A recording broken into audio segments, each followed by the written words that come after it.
acceptable unto you, O Lord, our strength and our Redeemer. Amen. Exodus 16 comes as the Israelites are leaving Egypt. They have crossed the Sea of Reeds. They probably think that things are about to be better because they have left their oppression behind. They are following a leader they're excited about. And then we come to the wilderness.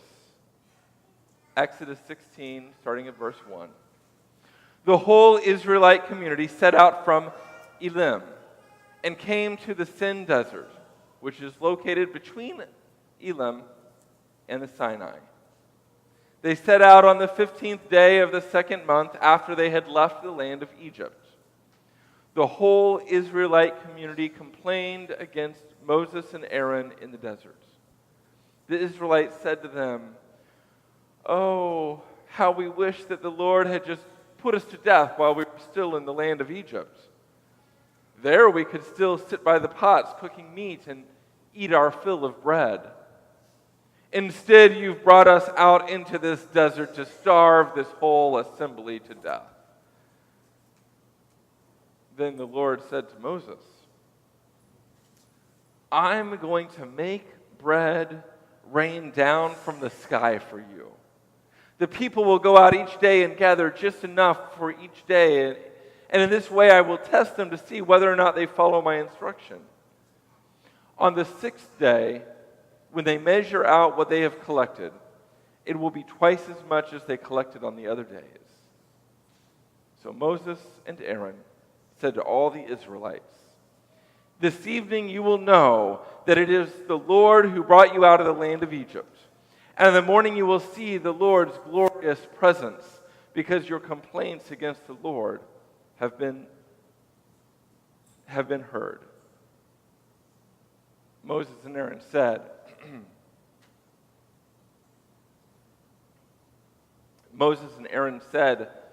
"Who are we? Why do you blame us?" Moses continued, "The Lord will give you meat to eat in the evening and your fill of bread in the morning, because the Lord has heard the complaints you made against him." Again, "Who are we? Your complaints aren't against us, but against the Lord." This is the word of God for the people of God. Thanks be to God.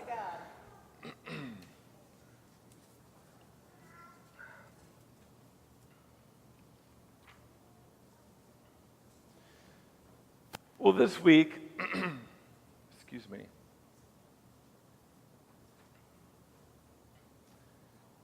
This week, some of you maybe have been watching the news. I know Jennifer has. How many of you have been watching about a couple of storms that have come up through the Gulf Coast and the Caribbean? Hurricane Harvey, according to FEMA, they are expecting that upwards of 450,000 people will have been displaced by that storm. Some estimates go as high as $190 billion. And I want to put that in perspective. Superstorm Sandy was $70 billion in damage, and that was the second most damaging storm in recent history. Hurricane Katrina was $160 billion, the most devastating, most economically devastating storm in recent history. And some estimates would put Harvey at $190 billion, possibly being one of the most devastating storms in our recent history because of the unbelievable flooding that's occurred since the storm. Now, that was a couple of weeks ago. And this week, we come to Hurricane Irma that has made landfall just a few days ago, devastating some of the small islands in the Caribbean. 25 people are already dead in the Caribbean, and that's as of yesterday. Florida expects 15-foot storm surges. Now, I know they've been saying this on the news, but if you haven't been watching, 15 feet is high enough to engulf whole houses. This is terribly dangerous. In Florida, they are trying to evacuate 6 to 7, not 100,000, but 6 to 7 million people from their homes. As of last night, tens of thousands of people were already huddled up in shelters, and 170,000 homes were already without power. I'm just trying to put this in perspective. It may seem that the events of the last few weeks are just what we're living with, and it is. But the events of the last few weeks are extraordinary. Now, there's some extraordinary things happening in response to these storms. Shelters have been going up. I don't know if you've heard of this, but they have these hospitals that are hospitals in a box. They have them ready on tarmacs, and they're ready just to put them onto planes and rush them into disaster areas now. It's a whole new thing that they started with Haiti. Money is pouring in from all over the world to help victims of these two hurricanes. But sadly, many organizations, sadly, much of the money, sadly, many of the shelters that are in existence right now will begin to pull out, begin to dry up, begin to go away. Because after the initial response and as homes begin to be put back together, more importantly, as the middle class begin to find their footing, much of the aid begins to withdraw. Now, I have an idea about this, and I'll come back to it in a moment. You see, when you face storms like Irma or like Harvey, everyone is devastated. Storms like this don't pick or choose their victims. People from every socioeconomic class are affected. Homes are wiped out, no matter how much money you have or not. People's lives are lost, whether they are rich, poor, or otherwise.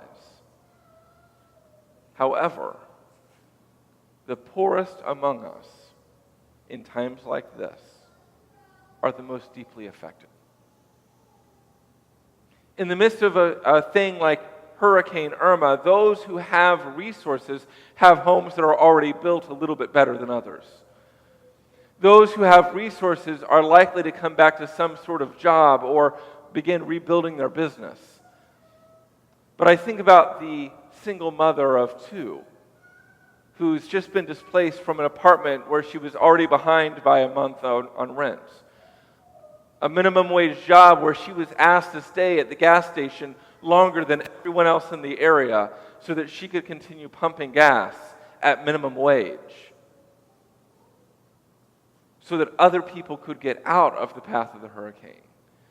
And this young woman trying to make ends meet finds herself devastated in a shelter, without a home, without even the same insurance money that a homeowner might get, without the additional help that others might receive, with a landowner who may or may not allow her to come back into her apartment anyway, and certainly a landowner who would want their back rent to come as quickly as possible as they rebuild.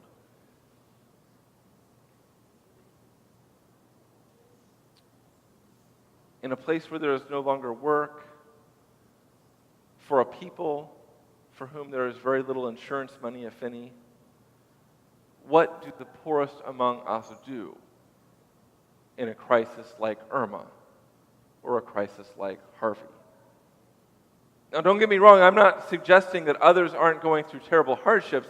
I'm just suggesting that once people begin returning home, there are those who are more deeply affected long-term than others. There are people who really have nowhere to go home to. At the time of Katrina, there was a whole quarter of the city that was most directly affected by that storm. And many of them couldn't even just start over. They started below where they were at before.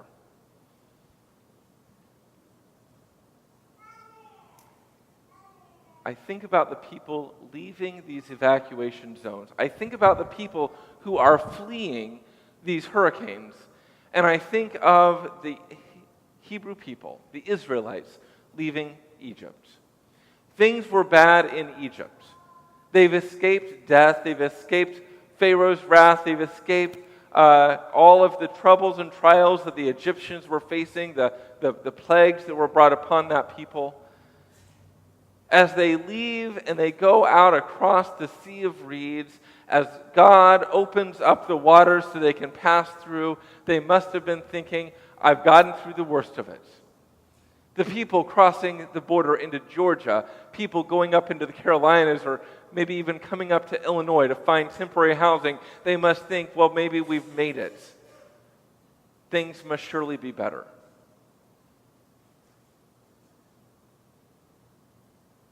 But then the Hebrew people got out past Elim, an oasis, by the way, that had water and palm trees. Things were good. After 45 days on the run, they find themselves now in a desert, having gone out of this oasis of water and trees. After leaving a place of plenty, they find themselves in a dry, terrible desert. It's called the Desert of Sin. Now, it has no relation to the English word sin, but it just as well, because it's that bad. And the people begin complaining against Moses and Aaron. Moses, Aaron, why would you bring us out here? It would have been better to have died at the hands of our oppressors. It would have been better to have been beaten to death as a slave than to starve to death in this hot, miserable desert. Suddenly, for me, as I think about these hurricanes driving people away and then having nowhere to return to, the complaints of the the complaints of the Hebrew people don't seem so ridiculous. We read the Bible and we think these Hebrew people, they should know they're following Moses of all people. These Hebrew people, they should know they're making history, but they don't know. They've been in the midst of disaster and in the midst of trauma, and they are following someone that they certainly like, but they don't have a history with. They're following someone who used to be part of the elite, who probably leaves this land with a little bit more than everybody else. And they get into the desert. And I suspect Moses and Aaron, it doesn't say that they were starving particularly. It doesn't say that they were particularly thirsty. In fact, if anything, they seem a little annoyed by these pleas of the Israelites. These, let's call them middle-class citizens, leading the impoverished out of Egypt. They seem a little annoyed by these people asking for food and water. Moses and Aaron say, who are we that you'd complain against us? You're complaining against God.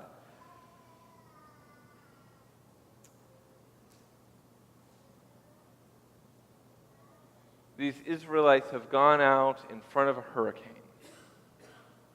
They have gotten out to an oasis of safety, and then they begin to continue on, and they realize that there is no home to go back to. They realize that there is no livelihood for them where they have been, nor where they are going. They realize suddenly what a tough road it will be ahead. They start complaining to Moses. They start complaining to Aaron. And then Moses and Aaron point out they're really complaining to God. This group of complainers, they're unhappy, they're worried, they're scared. And by the way, they're people who in the future are not going to make great choices with God's grace when God provides it. They're going to turn on God time and time again. But luckily, God does not choose to help people based on whether they deserve it or not. The Hebrew people, they don't have to earn God's help. They don't even have to ask, and by the way, they don't ask. They just complain. The Hebrew people don't have to look a certain way. They don't have to act a certain way. They don't have to worship a certain way. They are a nomadic people who have lost their religion. They do not act as this God would want them to act, I suspect. And yet, God chooses to do something for them. In verses 13 through 15, it says this: "In the evening, a flock of quail flew down and covered the camp. And in the morning there was a layer of dew all around the camp. When the layer of dew lifted, there on the desert surface were thin flakes, as thin as frost on the ground. And when the Israelites saw it, they said to each other, 'What is this?' They didn't know what it was. And Moses said to them, 'This is the bread the Lord has given you to eat.'" A dirty, hungry, broken people, a bunch of political refugees that aren't always going to act the way we might want them to act as Bible readers. A group of people who won't act always the way God seems to want them to act. A people who don't have any food, a people who have lost their livelihoods to a disaster, and a people who have no way of helping themselves. And yet, God sends bread, and God sends quail. A people who don't deserve God's help. A people who will make terrible choices at one time or another are worthy of God's help simply because they are God's people and they are loved. Now, like the Hebrew people, sometimes people, even today, can't help themselves. Now, when a hurricane hits, we expect that not everyone can help themselves. People rally around FEMA, whether the most liberal Democrat or the most conservative Republican, people are out there saying we need to help those who are in pain and experiencing devastation. We don't always assume in the midst of a disaster that people can help themselves. But in everyday life, in my experience, we do tend to think that people ought to help themselves. A few years ago, I was sitting in my office in another church, and someone walked into my office. They had heard that the senior pastor at the church had helped someone who had some needs, someone who was part of the church, but someone who makes poor decisions. I'll bet you all can't think of anyone in the church that ever has made a poor decision. This person had just gone through a divorce, was struggling with addiction, was living in poverty, couldn't keep a job, was struggling from one month to the other to make ends meet, was about to get evicted. And the person came in and started complaining to me, and they said, "Reverend Carnes, do you know that our church is supporting a no-good troublemaker who isn't going to do anything good with our money? You know he's just going to drink it away. You know he doesn't even take care of his own kids. You know that this isn't going to help him stay in his home." In the midst of a disaster, it's easy to think that people can't just take care of themselves and might need a leg up. That people don't need to deserve the help that they're getting. That everyone should get a little bit of help. But when the storm waters recede after a storm like Irma, or when we're sitting in our offices in the church, or when we're going about giving our money in the offering plate, it suddenly becomes easier to separate people who deserve our help from those who don't deserve our help. It's easier to begin thinking about whether someone's going to act the way we want with our money that we're giving them, or whether they're going to squander it away. Whether they are deserving of our compassion, or whether they deserve the hard knocks that life gives them, and they need to learn on their own.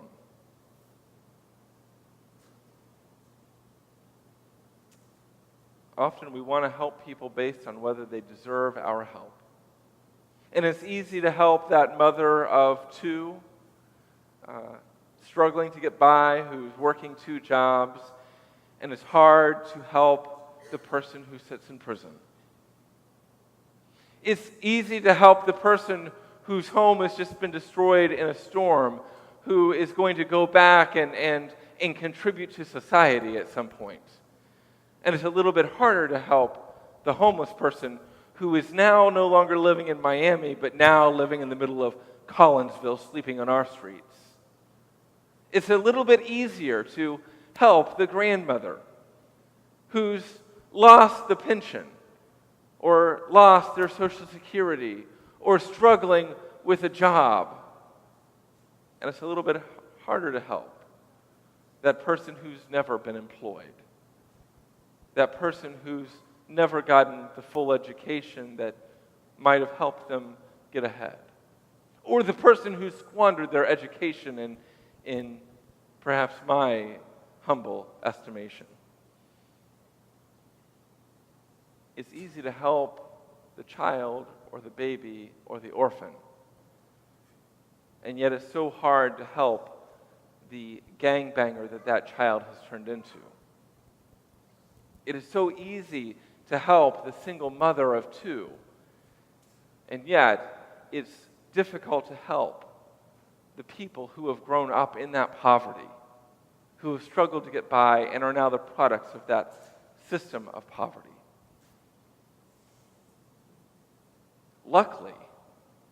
Luckily, we have a God who fed a people who were complainers in the wilderness. We have a God who took care of those who were going to make poor choices. We have a God who nurtured a group of slaves in Egypt and brought them a deliverer who would lead them out across the Sea of Reeds, whether they deserved it or not. We have a God who helped a people whether they could help themselves. We have a God who took slaves who were contributing very little in terms of politics and in terms of socioeconomic status in Egypt, and turned them into a fruitful nation. We have a God who didn't make the Hebrew people earn their salvation, but instead gave it freely. And aren't we that same people? Aren't we a people who so often haven't earned what we have been given, and may even choose to make bad decisions? I'm looking at all of you, and I'm looking in the mirror. Aren't we a people who will make terrible decisions at times, that we will squander the resources God has given us, that we will lose the wealth that God has put before us? And I'm talking about a spiritual wealth. Aren't we a people who will struggle and have struggled? And yet we have a God who provides for us. And if our God will help a complaining group of nomads with no socioeconomic status, if God will help sinners like us, people who will look at our building. What is great wealth compared to most of this world? And at times make poor decisions and squander it. Then doesn't God also have compassion for the least among us? That they too would find compassion. And who are we if we are not the people to help offer that compassion to those around us? To take in those who are struggling, to provide for those, whether they deserve it or not, who are in our streets and upon our corners. People who come asking for a handout, not because they deserve it or we should even give it, but because God wishes them to have compassion, to experience compassion. And what would this world look like? What would this world look like if each person in need regardless of how much they deserve it or have earned it or will even utilize it. What would this world look like if each and every person experiences a little bit of compassion? How might their lives be reshaped, and what compassion might they then in turn have for others? You see, and we know this intuitively, it's not money that rebuilds lives. It's relationships and attitudes and spirituality that begins reforming lives.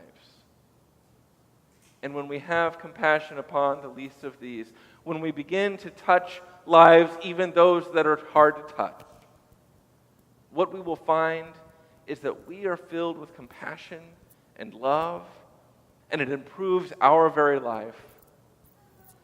The people whom we touch with that compassion, their lives are reshaped with compassion, and even if they throw away the money, their lives will be fortified.